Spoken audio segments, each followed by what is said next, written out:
We're talking offensive line today, whether or not we got to settle, and is there room between being great and good enough? We'll talk about it here on Locked On Jaguars. You are Locked On Jaguars, your daily Jacksonville Jaguars podcast, part of the Locked On Podcast Network, your team every day.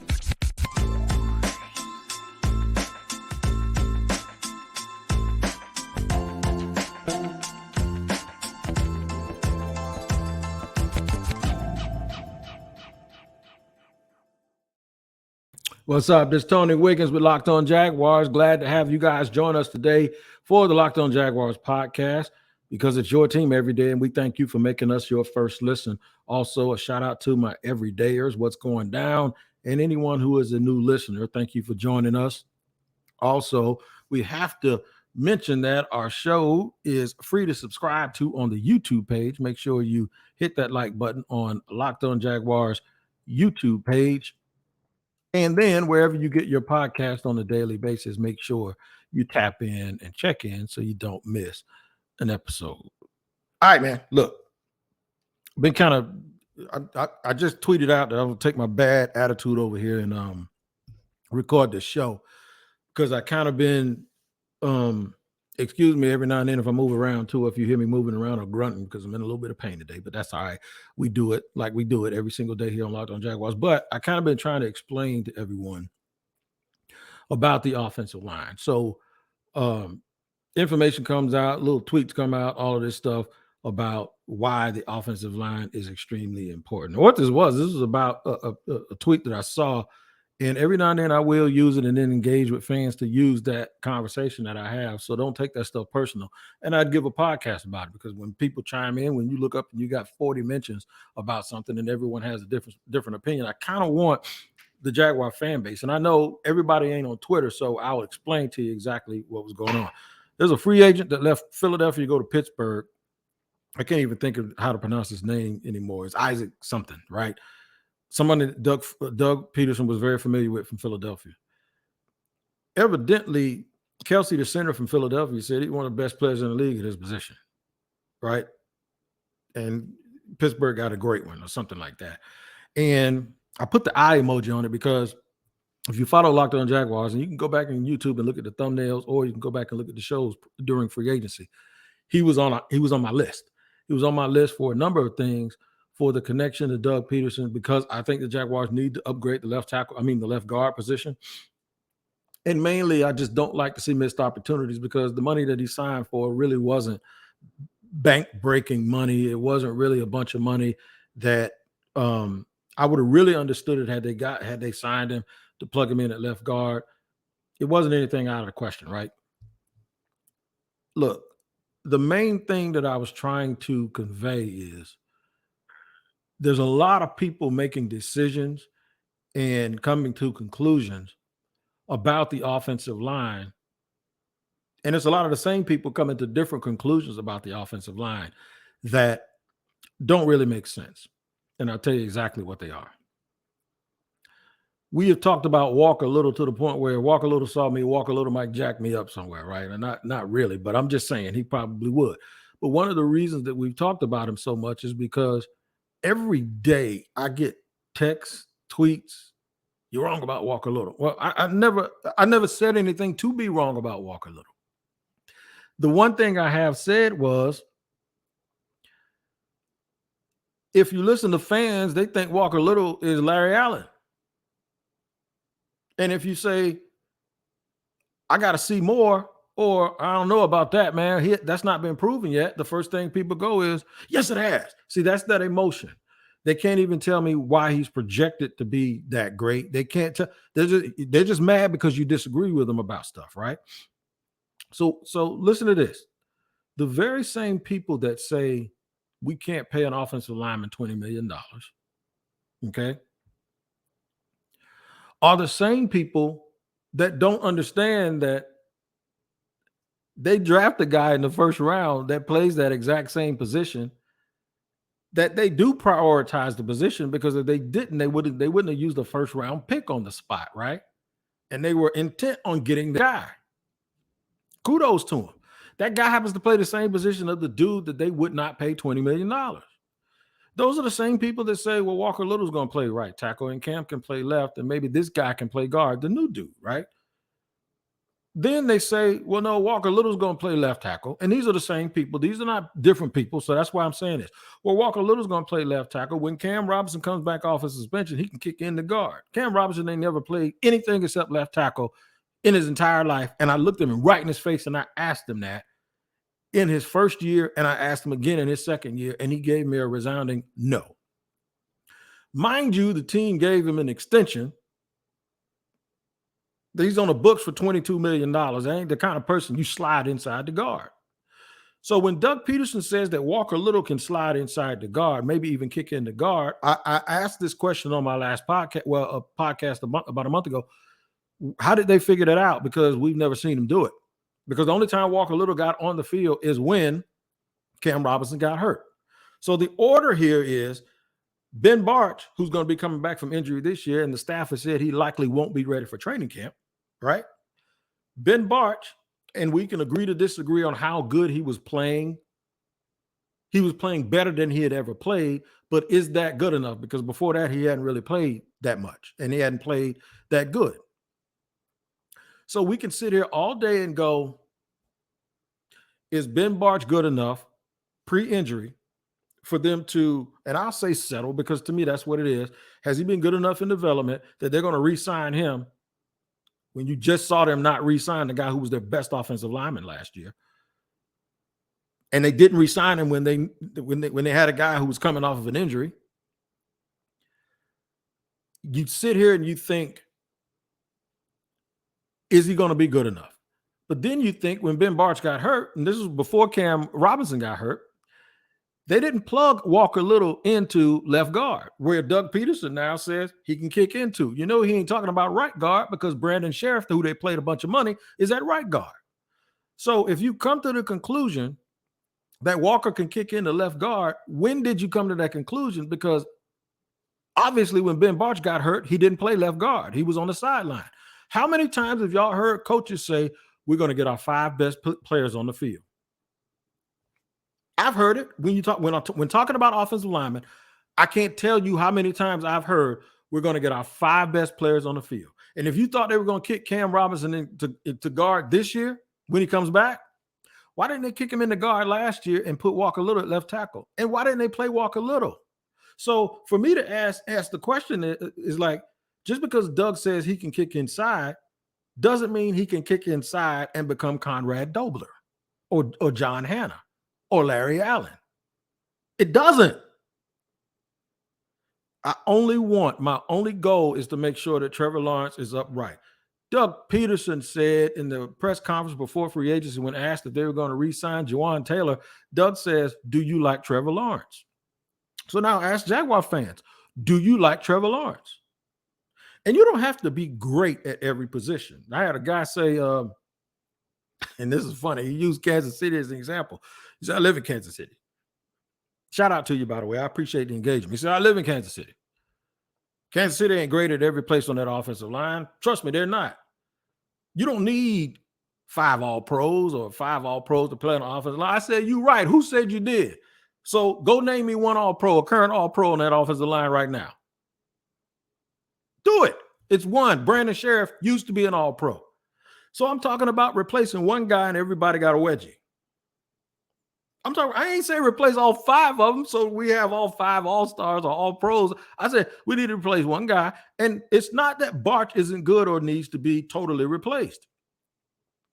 Back when the Jaguars were a bad team, they signed Jeremy Parnell to a free agency contract.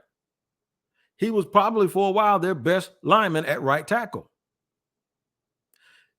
He was the swing tackle in Dallas before that.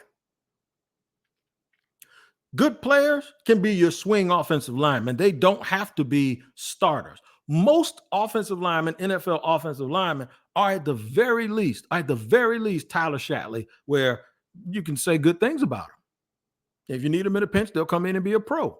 Most of them. A lot of guys that are on practice squads are the same way. My thing is, do you want to be normal or do you want to win a championship? You winning a championship doesn't mean you're going to have to go out and get 5 Pro Bowl offensive linemen. But you try to. Look up the definition of Stockholm Syndrome, and you'll understand that people that aren't used to winning, anytime you suggest something that they're not comfortable with, you know what they do? They want to stay the same. I heard a dude say one time it was a drought. It was like this Bible story a guy was telling. It says it's a drought. And we needed to rain. So they go get somebody that can make it rain by dancing or praying or something. And he says, where's your ditches and your buckets? You say, well, you got to show us it can rain first. It won't ever rain, and you ain't ever prepared to take the rain until you dig a ditch. But some of y'all would rather be filled with dirt than to be empty just for a few minutes waiting on that thing you need that's going to make you better. I'm going to talk more about this in the second segment here on Locked On Jaguars in just a second. But I first have to tell you about our sponsor today, and that is Built Bar. Built Bar is off the chain, and I'm telling you right now, you don't have to have an empty stomach if you're trying to lose weight, because Built Bar is absolutely amazing. It's covered with 100% dark chocolate. It tastes so good, you would think you're doing something wrong. They got flavors like churro, peanut butter brownie, and cookies and cream. They have 130 calories and only 4 grams of sugar with a whopping 17 grams of protein. Y'all heard what I said. Now, while I still suggest that you go to built.com to see all of the delicious goodness that's on that page and to get all the latest information, you can also go to your local Walmart or Sam's Club, where you can get either a 4 or a 13-bar box of Built Bars. If you go into Walmart, your neighborhood Walmart, make sure you go back by the pharmacy section and find those Built Bars. Built Bar is the truth. Built Bars or Built Bar Puffs, make sure you tap in. All right, man, we're running it down here on Locked On Jaguars, and we're talking the offensive line. I just can't believe. One thing we can't agree on is that priority number one is Trevor Lawrence. Priority number one is keeping Trevor Lawrence upright. That's the thing that's most important, because, one, you don't want Trevor Lawrence to not feel safe and secure. You want that beautiful arm talent to show and display itself every chance that you get. And two, when you protect your quarterback, you have a chance to win the ultimate prize, which is the Super Bowl. Perhaps if Cincinnati was a little bit better at protecting their quarterback, especially in critical moments, they would have been able to get the ball to Jamar Chase, who was 5 yards past Jalen Ramsey, because Jalen Ramsey fell down in the Super Bowl on the last play of the game. It would have been a touchdown. And we'd have been talking about the walk-off, and we would have been talking about how Joe Burrow did it. And then all of y'all that says you can do it with an average offensive line would have been able to say, no, Wig, you can get away with winning a championship with an average offensive line because we watched Joe Burrow do that with Cincinnati. Instead, I'll reference the Super Bowl where we saw Patrick Mahomes get blasted 38-9 with that offense by the Tampa Bay Buccaneers, because he did not have a good offensive line on that day, because they had been injured and banged up, and they were old and patched up, and they probably felt like we can never get into this situation again. And the very next offseason, they drafted 2 dudes, signed another guy in free agency, and then 2 years later won the Super Bowl. And guess what they did after that? The guy that they had at left tackle, they said, you ain't good enough. They came, guess where they came? Right here to Jacksonville, and got a dude and paid him $20 million a year to come out there and play right tackle. That's what they did. So forgive me if I want to copycat what good teams do that have good quarterbacks or great quarterbacks like we do. Forgive me for wanting to do that. Forgive me for watching a team that won the Super Bowl that says our left tackle ain't good enough, so we're going to change this up, and then we're going to go get Jacksonville's dude and pay him more money than anybody else. Forgive me for thinking that that might be a good strategy. I'm sorry. Now, it doesn't mean you have to do it, but my point is if you didn't have to do it, and if you didn't need to shore up the offensive line, the Jaguars would not be a team coming off of a divisional playoff run, allowed their left tackle to hit free agency, because they could have put the tag on him for about $18, $19 million, and we wouldn't even be having this conversation. Allow him to hit free agency, and then turn right around when you have multiple needs, use another first-round pick on yet another offensive tackle. And then I got people wanting to fuss and argue with me about the importance of the offensive line, because there's some guys on this team that know how to play. I'd be a fly on the wall if you could have Trent Baalke and Doug Peterson without coach speak and unfiltered talk about the offensive line play and have y'all sit there and watch what they say. I'd be a fly on the wall, and I know there's about 10 people out there that I know, and they know me, that will give you the testimony that when I criticized 41, Josh Allen, that one of the two people I mentioned a couple of years ago did not believe that Josh Allen was a number one edge rusher, and that's why they drafted one. But I'm just a barber that cuts hair and a guy who's sitting in one or two different offices when I do these podcasts, and I don't know what I'm talking about. Right?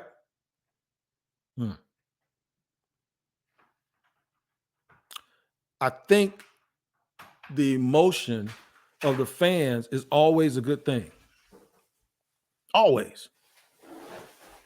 I do sometimes believe, though, that the familiarity with certain players and the willingness to stand pat with players because you know who they are or you're familiar with them, I think sometimes it hinders your judgment. I want y'all to be happy. Y'all, I'm no good on a podcast without people that listen to it. Right? But I got to be real. For me to want you to be happy, I want number 16 protected. And I wouldn't give a damn if I used 5 franchise tags, 8 straight first-round picks. If I come back to you and say the logic behind it is to protect the greatest asset that this team has ever seen personnel-wise, I don't even see why y'all give me any pushback. I just don't. When any and every coach, GM, and quarterback alive would take my opinion and say, you got a point. You're right. But then to sit here and use Kansas City as an example, when Kansas City actually did exactly what I'm sitting there saying I hope the Jaguars do, which is protect that man at all costs. Y'all really hustling backwards when you make certain comments. And I just want y'all to understand, it comes from a place of me wanting them to do well. So we're going to talk about Ben Barch, and we're going to talk about Cam, and we're going to talk about Sheriff. We're going to talk about the rookie Anton Harrison. We're going to go one by one. We're going to talk about Luke Fortner. And then I want you to name the guys behind them. That if one guy goes down, that has to come in and play, that you're comfortable, but that dude can take you to the Super Bowl. I'm dead serious. We're going to do it here on Locked On Jaguars in our third and final segment.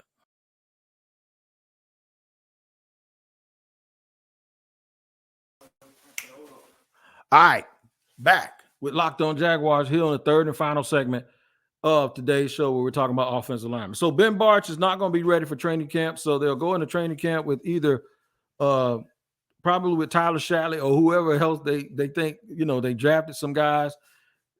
And shout out to my wife who's trying to be quiet while I'm recording. They can't hear you, baby. Go ahead. Just don't drop a whole bunch of stuff. But anyway, my thing is I'm putting them against the best 8 teams in the league. I want them to have their best foot forward. There were teams like Philly didn't win the Super Bowl, right? But I was saying get one of their linemen. They didn't win the Super Bowl. They lost. They lost with a great offensive line. An offensive line that's better than the one that's here in Jacksonville. The 49ers lost to the Eagles with the best left tackle in football playing on their team. And a real good right tackle. They just didn't have a quarterback, right? I want to make sure that when we walk outside that our bullies are going to bully and be able to bully people. I'm not trying to run Ben Barch out of town. Ben Barch hurt. He's hurt. And he wasn't cracking nobody's first, second, or third all-pro team. In fact, name me somebody who is. I was a big critic of Cam Robinson because I foresaw what was going to happen. I would rather him have kept Juwan Taylor and let Cam Robinson go and go ahead and play Walker Little last year. And the money they gave Cam Robinson, they could have gave Juwan Taylor. But what's going to happen? Cam Robinson's going to play one more year here, and he'll more than likely be gone, according to a lot of people that understand the economics of the salary cap. When he leaves, That's year 4 for Walker Little. They got to make a decision on Walker Little. Okay, so we'll talk about him now. Where do you play him? Does he get a chance to show you where his value is? If halfway through the year, Cam comes off a suspension and you move him inside the left guard? Because he ain't going to play left tackle because the rookie's going to be there. A lot of people think the rookie's going to be the swing tackle. The Jacksonville Jaguars did not use a first-round pick on a rookie to be a swing tackle. He's going to play. And he's going to play because I think right now he's one of the 3 best. I like Sheriff at right guard. He's probably not what he used to be, but he's good enough.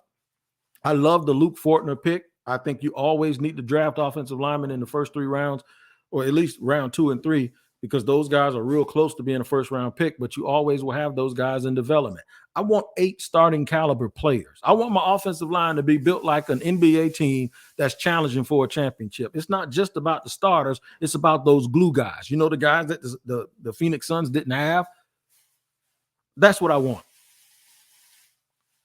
And I want it, and I'll be very succinct and very, very clear. I want it because the better the team is, the better the quarterback is, the better the chances for a Super Bowl to happen, and the better you get a smile on your face. I don't want it to be right. I want it because it's the right thing to do. I trust Coach Rauscher. I trust Doug Peterson. But let me tell you something. Scheming up to beat a team in the regular season and winning a first-round playoff game, that's one thing. Scheming up stuff to win in the Super Bowl, you're going to need some dudes that know how to bully people, and you're going to need some dudes that know how to be and how to act when the guy on the other side of the offensive or the defensive line, the guy on the other side of the ball is just as good as they are. That's what the ultimate competition. Watch the NBA playoffs. Watch these games that go down in the wire. I see these tweets so much during the NFL playoffs, and it starts on Wild Card Weekend, and they say, this is why the NFL is king. So you get that because these games are so closely contested, and it's a chess match between coaches, right? How do you think a team gets good enough to have that chess match? Don't worry, I'll wait. They get good enough because they never rest on their laurels that anybody at any position is good enough, and they're always pressing and pressing and pressing to try to improve players at every position. I'm going to give you an example, and then I'm going to let you go for the day and stop slapping y'all upside the head on these audios and these videos. Everyone says anybody can run in a Kyle Shanahan and a Mike Shanahan offense. Anybody. You can get anybody. All of their running backs through the years, their running backs were running through the line, whether it was Mostert, whether it was Breida, whether it was all of these dudes.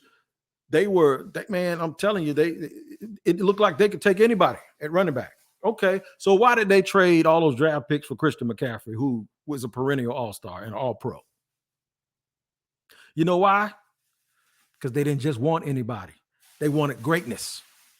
They wanted to press the mark against those teams and really press those lines, as they say on the street. They want to press those lines against those teams that they know that look just like them when it comes to trying to win in the playoffs. Y'all can trip all day, man, but I'm just trying to help you. Don't kill the messenger. That rookie's going to start. Barch is going to be hurt. Give me a 5 offensive linemen right now and the 5 you hope for by the midway point.